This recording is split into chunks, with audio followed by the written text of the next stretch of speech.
Sejarah Desa Mergosari.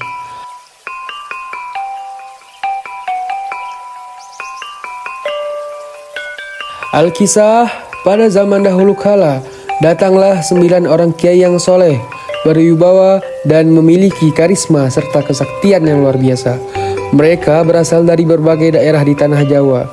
Kesembilan kiai tersebut adalah Kiai Muhammad Abu Bakar, dikenal sebagai Kiai Karanggondang dari Solo, Kiai Abdullah atau Kiai Wali Ireng juga dari Solo, Kiai Muhammad Sidik yang dijuluki Kiai Rujak Beling dari Yogyakarta, Kiai Nur Hidayat atau Kiai Mangunan dari Demak, Kiai Husein yang dikenal sebagai Kiai Tuban, Kiai Jurid dari Cirebon, Kiai Syarif yang mendapat gelar Kiai Lowo Ijo dari Cirebon, Kiai Jawa atau Kiai Gasong dari Jebuk, Cirebon Kulon, dan terakhir Kiai Ageng Langim yang disebut Kiai Semampir dari Pejajaran.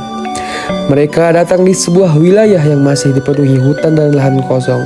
Masyarakat setempat saat itu masih menganut kepercayaan lama, yakni anisme dan dinanisme, peninggalan dari masa kerajaan Majapahit. Dengan karisma dan perjuangan, para kiai berusaha membangun pemukiman baru sekaligus menyebarkan ajaran Islam. Pemukiman pertama dibuka oleh 3 kiai, yaitu Kiai Karanggondang ditemani Kiai Wali Ireng dan Kiai Rujak Beling. Mereka memilih tanah di bagian timur.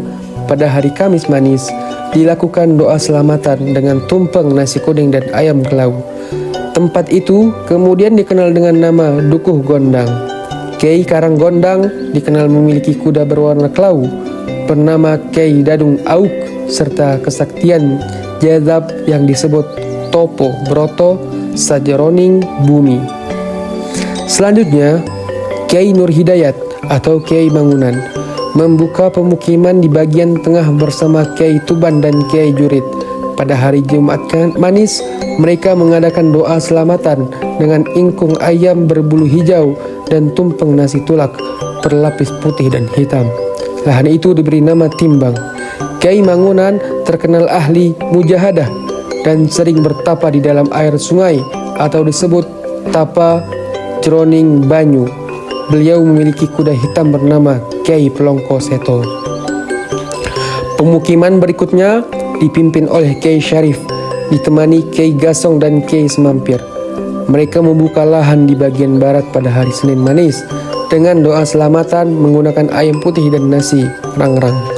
Pemukiman itu diberi nama Brengkok. Kiai Syarif atau Kiai Lowo Ijo dikenal berjubah hijau dan sering bertapa dengan cara tapa ngolong, bergelantung di pohon dengan posisi kepala di bawah. Ia memiliki kuda merah bernama Kiai Gumarang. Sedangkan Kiai Semampir terkenal dengan tirakat di atas pohon dan berwasiat agar makamnya tidak dijadikan tempat meminta sesuatu, melainkan hanya untuk mendoakan.